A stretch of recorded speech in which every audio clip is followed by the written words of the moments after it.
Tamil reports நண்பர்களுக்கு வணக்கம். இன்றைக்கு நம்மளோட அரசியல் பேசுவதற்காக தோழர் மகிழன் இணைந்திருக்கிறார். தோழர் வணக்கம். வணக்கம் தோழர். தோழர், உயரும் ராகுல் காந்தியின் புகழ், மங்கும் மோடியின் புகழ் அப்படிங்கிறது தான் இன்னைக்கு பெரிய டிபேட்டா இருக்கு. வட மாநில பத்திரிகைகள் வந்து தொடர்ந்து சர்வேக்கள் வெளியிடுறாங்க. அதுல பார்த்தீங்கன்னா களத்துல பொதுமக்களுடைய கருத்து, மனநிலை எப்படி இருக்குன்னு பார்த்தீங்கன்னா, குஜராத்திகள் நாட்டை கொள்ளையடிச்சிட்டாங்க.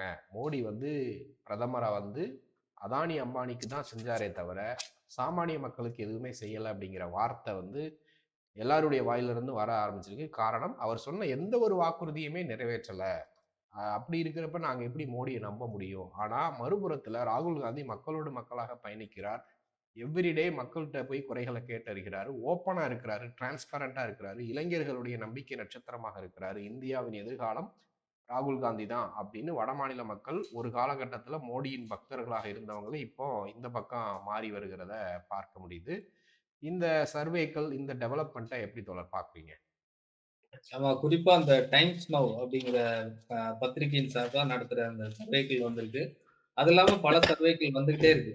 அதுல ஒவ்வொன்றிலையும் என்ன சொல்றாங்கன்னா, மோடி மோடியினுடைய பிம்பம் வந்து உடைபட்டிருக்கு. அடுத்த பிரதமராக மோடி வருவாராங்கிறது கேள்விக்குறி. இன்னொரு பக்கம் மோடியையும், ராகுலையும் கம்பேர் பண்ணும்போது, மோடி வந்து இறங்கு திசையில இருக்கிறாரு அப்படிங்கிற ம். குறியீடுகள சொல்றாங்க. இன்னொரு ராகுல் காந்தி வந்து வளர்பிறையில இருக்கிறாரு. ஏறுமுகமாக இருக்கிறாரு. எவ்வளவு சதவீதம்னா, இவங்க மோடியினுடைய வீழ்ச்சி வந்து கிட்டத்தட்ட 8% 10% இருக்குன்னு சொல்றாங்க. அது இந்த ஓராண்டு கிட்டத்தட்ட ஓராண்டு கூட இல்ல. ஒரு 6 மாதத்துக்குள்ள அப்படின்னு சொல்லலாம். அப்ப ம். இன்னும் ஒரு மிச்சம் ஒரு 4 1/2 ஆண்டுகள் இருக்கு. இந்த 10% வளர்ச்சி பின்னோக்கி இந்த பாய்ச்சல் வந்து எவ்வளவு அதிகமாகும் அப்படின்னு நம்ம வந்து யூகம் பண்ணிக்கலாம். இன்னொரு பக்கம் ராகுலுடைய வளர்ச்சி வந்து 6% 8% அப்படின்றாங்க. இன்றைக்கு நிலைமை தான் இது. ம். இன்றைக்கு சில முக்கியமான பிரச்சனைகள அவர் கையில எடுத்திருக்கிறாரு. அத வந்து இன்னும் செயல்படுத்தி அதுல வெற்றி கண்டார்ன்னா, இந்த வளர்ச்சி வேறு விதமாக மாறும். இன்றைக்கு ம். காங்கிரஸ் கட்சியினுடைய நெருக்கடியின் காரணமாக இவங்க வந்து ஒத்துக்கிறாங்க. நாங்க வந்து சாதிவாரி கணக்கெடுப்பு எடுக்க போறோம் அப்படின்னு ஒத்துக்கிறாங்க. நீங்க என்னதான் இருந்தாலும் மக்கள் தொகை கணக்கெடுப்பு எடுத்து தான் ஆகணும். அதை தள்ளி போட முடியாது. ம். 2021 கொரோனா இருந்ததுனால உங்களால எடுக்க முடியல. ஆனால் இதற்கு மேலும் தாமதிக்கக்கூடாது. உச்சநீதிமன்றமும் அதை எடுப்பதற்கான காலக்கெடுவை கொடுத்திருக்குது. அதனால எடுத்து தான் ஆகணும். எடுக்கும்போது எஸ்சி, எஸ்டிக்கான அந்த சாதிவாரி கணக்கெடுப்பு இயல்பா எடுக்கணும். அது வந்து சட்ட நடைமுறை ஏற்கனவே இருக்கிறது. இப்போ கூடுதலா வந்து ஓபிசி மற்ற பிரிவினர்களுடைய எண்ணிக்கை, அவங்களுடைய பொருளாதார நிலைமையும் கூட எடுக்கணும். சாதிவாரி கணக்கெடுப்புல சேர்த்து எடுக்கணும் அப்படிங்கிறது ராகுல் ராகுல் வைத்த கோரிக்கையை ஒட்டுமொத்த மக்கள் கோரிக்கையாக இன்றைக்கு மாறியிருக்கு. ஒவ்வொரு தரப்பும் கேட்கிறாங்க. அ ம். ஆளுங்கட்சிக்குள்ள இருக்கிற சிலரும் கேட்கிறாங்க. கூட்டணி கட்சிகள் கேட்கிறாங்க. எதிர்க்கட்சிகள் இதை எடுக்கலன்னா, உன்னால ஆட்சியே நடத்த முடியாது. அப்படிங்கிற ஒரு ம். இடத்துக்கு வந்திருக்காங்க. அப்படியே நீ இந்த முறை எடுக்கலன்னா, அடுத்த முறை நாங்க எடுத்து இதற்கான இதற்கான விலையை உங்களுக்கு குடுப்போம் அப்படின்னு ராகுல் காந்தி பேசுறாரு. இது வந்து ஒரு ம். முக்கியமா பார்க்கப்படுது. இதுல வெற்றி பெற்றாங்கன்னா, பிஜேபி எடுத்தா அதாவது நம்மளுடைய நெருக்கடியினால் பிஜேபி எடுத்தது அப்படிங்கிறத ஒரு ஒரு புரபகண்டா பண்ணாலே ராகுலுடைய வளர்ச்சி இன்னும் அதிகமாக மாறும். அதுபோல அவர் பல கோரிக்கைகள் ஒன்றன் பின்னா ஒன்றா அத வந்து கூர்மைப்படுத்திட்டே போறாரு. 50% அந்த தடையை வந்து நீக்குவோம்னு சொல்றாரு. ம். உச்சநீதிமன்றம் குடுத்திருக்கிற தடையை நீக்குவோம்னு சொல்றாரு. தடையை நீக்குவதன் மூலமா இன்னும் பலருக்கு இந்த வாய்ப்பு வந்து முழுமையாக போய் சேர்க்கப்படும். இப்ப எஸ்சிக்கு வந்து 18 தான் இருக்கு. அந்த 18ல கூட அதிகரிக்க வாய்ப்பு இருக்கு. 21ஆக மாறுவதற்கு வாய்ப்பு இருக்கு. அப்படி ஒவ்வொன்றையும் வந்து நம்ம வந்து மறுசீரமைப்பதற்கான ஒரு வாய்ப்பு இதுல வந்து வருது. இந்த 50% நீக்கினா. அதையும் ம். வந்து அவர் டிமாண்ட் பண்றாரு. ஏற்கனவே வந்து இடபிள்யூஎஸ் மூலமாக இவங்க குடுத்திருக்கிற தீர்ப்பை இவங்களே மதிக்கலங்கும்போது, அதிலேயும் மாற்றங்கள் வருவதற்கான வாய்ப்பு இருக்கு. இப்ப அடுத்து 3 மாநில 4 மாநில தேர்தல் இருக்கு. இந்த தேர்தல்ல காங்கிரஸ் கட்சி கணிசமான வெற்றியை பெறுவதற்கான வாய்ப்பு இன்றைக்கே ஊடகங்கள் சொல்ல ஆரம்பிச்சுட்டாங்க. நாளைக்கு இதுல வெற்றி பெறும்போது, ஒவ்வொன்றுமே வந்து ராகுல் காந்திக்கும், இவங்களுக்கும் காங்கிரஸுக்கும் வந்து ஒரு மிகப்பெரிய வெற்றியா தான் ஒரு ஏறுமுகமா தான் பார்க்கணும். இந்த இந்த 5 ஆண்டுகள்லயே இவங்களால அதாவது எதிர்க்கட்சி வரிசையில இருந்து கொண்டே இவங்களால சிலவற்றை சாதிக்க முடியும். இன்னொன்று இந்த நாடாளுமன்றத்தில ஏற்படுத்தப்படுகிற குழுக்கள். அந்த குழுக்கள்ல இவங்களுக்கான அதிகாரங்கள கேட்கறாங்க. குறிப்பா ஒரு 3லிருந்து 5 குழுக்களுக்கு காங்கிரஸ் கட்சியிலிருந்து தலைவர்களை நியமிக்க வேண்டும். அந்த குழுவுக்கான தலைவர்களாக காங்கிரஸ் கட்சியிலிருந்து வேணும். குறைந்தபட்ச கூட்டணி கட்சிகளுக்காவது இப்ப நீங்க வந்து 3 தான் குடுப்பேன், அல்லது 2 தான் குடுப்பேன்னு நெகோசியேட் பண்ணாலும், மற்ற ம். கட்சிகளுக்கு குடுங்க. திமுகல இருந்து ஒருத்தர் குடுங்க. அ அந்த அந்த மாரி மாதிரியான வரும். கேட்கறது. ஆமா. அந்த மாதிரி கேட்கறதுக்கு வாய்ப்பு இருக்கு. அப்படி பார்க்கும்போது, இதுல கணிசமா இவங்க வெற்றி பெற்றாங்கன்னா, நாடாளுமன்ற அந்த குழுக்கள்ல தான் பல சட்ட மசோதாக்களும் சரி, பல நிர்வாக ரீதியான விஷயங்களும் சரி, விவாதித்து முடிவெடுக்கப்படும். அந்த முடிவுகளும் அப்போ எதேச்சதிகார போக்கோடு பிஜேபி நினைக்கிறத, ஆர்எஸ்எஸ் நினைக்கிறத நேரடியாக அவங்களால அமல்படுத்த முடியாதுங்கிற நிலைய காங்கிரஸ் கட்சி வந்து உறுதிப்படுத்திற முடியும். இது எல்லாமே ம். இவங்களுக்கு இந்த இந்த 4 ஆண்டுகள் 4 1/2 ஆண்டுகள் கடந்து பார்க்கும்போது, ஆல்ரெடி அவங்க வெற்றி பெற்றவர்களாகத்தான் காங்கிரஸ் கட்சி இருக்க போறாங்க. அல்லது எதிர்க்கட்சிகள், காங்கிரஸோடு ம். இருக்கிற இந்தியா கூட்டணி வந்து ஒரு வெற்றி பெற்ற நிலைமையில தான் இருக்க போறாங்க. மீளவே முடியாத, எந்திரிக்கவே முடியாத ஒரு பலத்த அடியை பிஜேபி, ஆர்எஸ்எஸ் வந்து பெறப்போகிறது அப்படிங்கிறது தான் இன்றைக்கு நிலைமை. கண்டிப்பா தோழர். இப்போ ராகுல் காந்தி சமீபத்தில பார்த்தீங்கன்னா, உத்தரப்பிரதேசத்துக்கு போய் பாதிக்கப்பட்ட மக்கள விசிட் பண்றாரு. நேற்றைய தினத்தில பார்த்தீங்கன்னா, டெல்லியில ஒரு பஸ்ல பயணிச்சு மக்களோடு மக்களாக உரையாடுறத பார்க்க முடியுது. நேற்றைய முன்தினம் ஒரு கேப் டிரைவரோட பயணிக்கிறாரு. அவங்க கஷ்டங்கள புரிஞ்சுக்கிறாரு. இன்றைக்கு வடமாநில, மாநில மக்கள் மத்தியில ராகுல் காந்தி அடுத்த பிரதமராக வந்தா, எங்கள் வாழ்க்கையில் நிச்சயமாக ஒளி ஏற்றப்படும். எங்க கஷ்டங்கள் தீரும் அப்படிங்கிற ஒரு எதிர்பார்ப்ப சோசியல் மீடியா மூலமா தெரிஞ்சுக்க முடியுது. ஏன்னா, மோடி ஆசை காட்டி எங்கள ஏமாத்திட்டாரு. அ நாங்க வந்தா 2,00,00,000 வேலை குடுப்போம். பெட்ரோல், டீசல் விலைய குறைச்சிருவோம். உங்க வாழ்க்கை தலைகீழா மாறிருவோம்னு சொல்லிட்டு, இன்னைக்கு எங்ககிட்ட இருந்து வரிய வசூல் பண்ணி பெரும் பணக்காரர்களுக்கு குடுக்குறாரு. மிடில் கிளாஸ் மக்களையும், ஏழை மக்களையும் வரி வசூல் பண்றதுக்காகவே இவங்க வந்து பாலிசிகள திட்டம் பண்றாங்க அப்படிங்கிற கேள்வி சாமானிய மக்கள் மனதில கூட இன்னைக்கு வருது. இந்த இடத்துல தான் ராகுல் காந்தியினுடைய உயர்வு வந்து வர பார்க்க முடியுது. சாதிவாரி கணக்கெடுப்பு எடுக்கணும். எல்லாருக்கும் சமமான வகையில வேலை வாய்ப்புகள உருவாக்கி குடுக்கணும் அப்படின்னு சொல்றாங்க. இந்த டிஃபரன்சியேஷன் மக்கள் மத்தியில எப்படி போய் சேர்ந்திருக்கும்னு நீங்க நினைக்கிறீங்க? கண்டிப்பா இவங்க மோடி வந்து வெளிநாடு போறாருங்கிறது ஒரு பொதுவான குற்றச்சாட்டு. அது வந்து ஒரு ம். மேம்போக்கா சொல்லப்படுகிற ஒன்று. ஆனால் போகும்போது என்ன செய்கிறாரு அப்படிங்கிறத இன்றைக்கு வந்து பார்லிமென்ட்ல ஒரு எதிர்க்கட்சி தலைவராக அவர் வந்து சுட்டிக்காட்டுறார். நீங்க வந்து யார் யார கூட்டிட்டு போறீங்க? எங்கெங்க கூட்டிட்டு போறீங்க? என்ன ஒப்பந்தங்கள்ல கையெழுத்திட்டீங்க? யாருக்கான அரசா இருக்கிறீங்க? அப்படிங்கிறத வந்து அவர் சுட்டிக்காட்டுறாரு. அப்புறம் ஒரு புகைப்படத்த காட்டி, அதுல வந்து யார் யார் இருக்கிறா? உங்க ஆட்சி நிர்வாகத்துல யார் யார் இருக்கிறா? நீங்க யாருக்காக ஆட்சி நடத்துறீங்க? அப்படின்னு நிர்மலா சீதாராமன்ட்ட கேள்வி கேட்கிறாரு. அப்படி பார்த்தோம்னா, இவங்க வந்து ரொம்ப திட்டவட்டமா இந்த நித்தி ஆயோக் வந்து ஏன் உருவாக்கப்பட்டிருக்கு அப்படின்னு சொன்னா, உலகத்தினுடைய பெரும் பணக்காரர்கள்ல, இந்திய பணக்காரர்கள நாங்க வந்து கொண்டு வரப்போறோம். ஒரு 5 பெரும் பணக்காரர்கள கொண்டு வரப்போறோம். இதுதான் இவங்களுடைய இந்த இந்த ஆட்சியினுடைய இந்த 5 ஆண்டு ஆட்சியினுடைய ஒரு விஷயமா இருக்கு. கடந்த 10 ஆண்டுகள்ல அதுக்கான அடித்தளம் போடுறாங்க.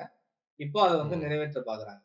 2 நாடுகளுக்கு இடையிலே மிகப்பெரிய போர் நடந்துகிட்டு இருக்கு. அந்த அதுக்கு நடுவுல இவரு போய் சந்திக்க போறாரு ரஷ்யாவையும், உக்ரைனையும். ஆனால் சந்திக்க போவதற்கான நோக்கம் என்னவா இருக்குன்னா, அதானி, அம்பானி அங்க நடத்திட்டு இருக்கிற தொழில வந்து லாபகரமா நடத்தணும், தொடர்ந்து நடத்தணும் அப்படிங்கிறதுக்காகத்தான் இருக்கு. இப்படி நீங்க இப்ப இலங்கைக்கு போகும்போது அதானியோட போறாரு. அதானியையும், ம். இவரையும் வந்து பிரிக்கவே முடியல. விமானத்துல 2 பேரும் ஒண்ணா காதல் ஜோடி மாரி தான் போய் வந்துட்டு இருக்கிறாங்க. எல்லாமே வந்து இப்ப இன்னைக்கு முதல்வர் ஸ்டாலின் வந்து வெளிநாடு போறாங்க. அங்க சொல்றாங்க. இவ்வளவு திட்டங்கள் இருக்கு. இவ்வளவு கோடி வந்து முதலீட வந்து கொண்டு வர போறோம். என்னென்ன நிறுவனங்கள அப்ரோச் பண்ண போறோம். அப்படின்னு சொல்லிட்டு ம். போறாங்க. ஆனால் இவங்கள பொறுத்தவரைக்கும், பிஜேபிய பொறுத்தவரைக்கும் எல்லாத்தையும் அதானிக்கு விக்கிறது. அதானிக்கு குடுக்குறது. நிலக்கரியா அதானிக்கு. மின் பகிர்மானமா அதானிக்கு. கப்பல் கட்டும் தளமா அதானிக்கு. விமான பராமரிப்பு அல்லது விமான நிலையங்கள புதுசா கட்டுறது, அதனுடைய நிர்வாகம் அதானிக்கு, ம். அம்பானிக்கு. இதற்காகத்தான் இவங்க ஆட்சி நடத்துறாங்க. அப்படிங்கிறது இன்னைக்கு பட்டவர்த்தனமா தெரியுது. அது இல்லாம செபி போன்ற நிறுவனங்கள் எல்லா அ இது கொண்டு வந்தாங்கல்ல நம்ம தேர்தல் பத்திரம். எல்லாமே ஆ. வந்து அவங்கள்ட்ட இருந்து லேட்டரல் பணம் என்ட்ரி. வாங்கிட்டு ஆமா. அவங்கள்ட்ட இருந்து பணம் வாங்கிக்கிறது, அவங்களுக்கு தேவையான எல்லாத்தையும் செஞ்சு குடுக்குறது. இன்னொரு பக்கம் இந்த ரைட் ஆஃப் பண்றது. எல்லா கடன்களையும் வந்து தள்ளுபடி செய்றது. அவங்களுக்கான கடன்களை எல்லாம் 25,00,000 கோடி. தள்ளுபடி செய்றது. அப்போ இன்னொரு பக்கம் நம்ம இப்ப எல்லா மாநிலங்கள்ல என்ன டிமாண்ட் இருக்கு? காங்கிரஸ் கட்சியே கூட ஆட்சிக்கு வந்ததும் என்ன அறிவிப்பு செய்வாங்க? கல்வி கடன் ம். ரத்து, விவசாய கடன் ரத்து, மின்சார விவசாயிகளுக்கான மின்சாரம் இலவசம். இதுதான் ம். இதுக்கு முன்னாடி நம்ம வந்து இந்தியாவுல பார்த்துட்டு இருந்தோம். இதுதான் வந்து ம். இன்றைக்கும் மாநில அரசுகள் இதத்தான் கடைபிடிக்கிறாங்க. மின்சார மானியம் குடுக்குறோம். இதுதான் வந்து உர மானியம் குடுக்குறோம். இது மாதிரி தான் வந்து அறிவிப்புகள் வந்துட்டு இருந்துச்சு. இன்றைக்கு அதெல்லாம் காணோம். அதாவது இருக்கிற துறைகளே கூட எல்லாத்தையும் வந்து தனியார்மயமாக்குறாங்க. கல்வி கடன் ஒரு பக்கம். உதவித்தொகையை நிறுத்துறாங்க. எஸ்சி, எஸ்டி ம். உதவித்தொகையை நிறுத்துறாங்க. பென்ஷன மாத்தி அமைக்கிறாங்க. பென்ஷன ம். நிறுத்துறாங்க. அ சகல அதாவது பிற பென்ஷன் மாதிரியான சில தொழிலாளர்களுக்கு குடுக்கிற பிற பிற இந்த அ என்ன சொல்றது? சலுகைகள். அந்த சலுகைகள் ம். எல்லாம் நிறுத்துறாங்க. ஊழியர்கள் ஒப்பந்த ஊழியர்களாக மட்டும் அமர்த்தப்படுறாங்க. அதுல பாதி சம்பளம் 30,000 ரயில்ல குடுக்குற இடத்துல 15,000 குடுக்குறாங்க. ரயில்ல மூத்த குடிமக்களுக்கு இருந்த சலுகை, ஆமா. அத அதை நீக்குனது. அதை நீக்கினது. தக்கல் இது அப்புறம் இது நம்ம நம்ம minimum balance. Minimum balance. Minimum பேலன்ஸ்லாம் அது ஒரு மிகப்பெரிய கொடுமை. அதற்கு அதற்கு வந்து ஒரு வட்டி. இந்த மாதிரியான மக்கள் பாக்கெட்ல இருந்து புடுங்குறது, இன்னொரு பக்கம் முதலாளிகளுக்கு எல்லா சேவைகளையும் செய்றதுங்கிறது, 10 ஆண்டுகளா நம்ம பார்த்துட்டோம். மக்கள் வந்து மிக தெளிவா அத வந்து புரிஞ்சுக்கிட்டாங்க. இன்னொரு பக்கம் வேலைவாய்ப்பு. வேலைவாய்ப்பு வந்து மிகப்பெரிய அளவுல இன்றைக்கு இளைஞர்கள் மத்தியில வேலையில்லா திண்டாட்டம் வருது. ஒவ்வொரு துறையிலயும் வந்து இவங்க இவங்க கொண்டு வர நடைமுறைகள். இப்போ இதுல ராணுவத்துல வந்து 3 வருடத்துக்கு எடுக்கப் போறாங்க. 3 ம். வருடத்துக்கு அப்புறம் அவன் என்ன பண்ணுவான்னு தெரியல. இந்த மாதிரி ஒரு ஒரு மொத்த உரிமையையும் இது நாள் வரைக்கும் நம்ம கொஞ்சம் கொஞ்சமா சேகரித்த உரிமைகள், போராட்ட வழியில நாம பெற்ற உரிமைகள், எல்லாவற்றையும் இந்த 10 ஆண்டுகள்ல மொத்தமா மூடி, எல்ஐசி தொடங்கி எல்லாத்தையும் கொண்டு போய் குடுத்துட்டாங்க. தனியாருக்கு குடுத்துட்டாங்க. இப்ப இந்த ம். இடத்துல தான் இன்னொரு பக்கம் காங்கிரஸ் கட்சி அதனுடைய வளர்ச்சியை நோக்கி நகருது. முழுக்க முழுக்க மக்களை சார்ந்து, மக்களுடைய பிரச்சனைகளை பேசி, அது வந்து அ அதாவது ஒன்றுமே இல்லாத இடத்திலிருந்து அது ஒரு தன்னை மீட்டுருவாக்கம் பண்ணுது. உன் பல தொகுதிகள்ல இருக்கு. இன்னும் சொல்லப்போனா 40 தொகுதிகள்ல தான் ஜெயிச்சாங்க போன முறை. அதை வந்து அவங்க மிக கவனமா மக்கள் பிரச்சனைகள பேசி, பழைய நிலைமைக்கு திரும்புவதற்கான முயற்சி பண்றாங்க. புதிய இளைஞர்களை குறி வைக்கிறாங்க. இளைஞர்களுக்கான வேலைவாய்ப்பு தொடங்கி, அவங்களுடைய உரிமைகள் தொடங்கி, எல்லாவற்றையும் பேசுறாங்க அப்படிங்கிறது வந்து ஒரு பெரிய அரசியல் மாற்றத்தை உருவாக்குவதற்கான சூழலை இன்றைக்கு உருவாக்கி இருக்கு. கண்டிப்பா தோழர். இப்ப வந்து இன்னும் ஒரு நிலைமை என்ன சொல்றாங்க அப்படின்னா, ராகுல் காந்திக்கு எதிர்த்து வேற ஆளே இல்ல. மோடியோட இது அவ்வளவுதான். அவரு இந்த மூட்டைய கட்டிட்டு வீட்டுக்கு போக வேண்டியதுதான். ராகுல் காந்திக்கு எதிர்த்து, ராகுல் காந்திக்கு இணையா பாஜக தரப்புலயோ, இல்ல மற்ற இடத்துலயோ வந்து பெரிய அளவுக்கான தலைவர்கள் யாரும் இல்ல. இந்தியா முழுக்க அறியப்பட்ட தலைவராக, மக்களால் ஏற்றுக்கொள்ளக்கூடிய தலைவராக யாரும் இல்ல அப்படிங்கிற ஒரு தகவலும் வருது. அத எப்படி பார்க்குறீங்க? ஆமா, இன்னைக்கு பல கருத்து கணிப்புகள் யார் வந்து ஒரு செல்வாக்கு மிக்க தலைவரா இந்தியாவுல இருக்கிறா?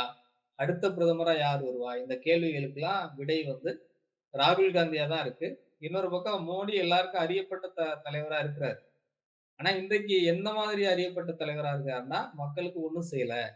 10 ஆண்டுகளா மக்கள் வந்து அவங்கள ஆதரிச்சிருக்கிறாங்க. ஆனா 10 ஆண்டுகளா திரும்ப மக்களுக்கு அவர் எதுவும் செய்யல அப்படிங்கிற இடத்துல, அவர் வந்து அகற்றப்பட வேண்டியவர் அப்படின்னு நினைக்கிறாங்க. திரும்ப அவர கொண்டு வர முடியாது அப்படின்னு நினைக்கிறாங்க. மோடியினால கடந்த 10 ஆண்டுகளா நாட்டுக்கு மிகப்பெரிய நெருக்கடி. கான்ஸ்டிடியூஷனுக்கு நெருக்கடி.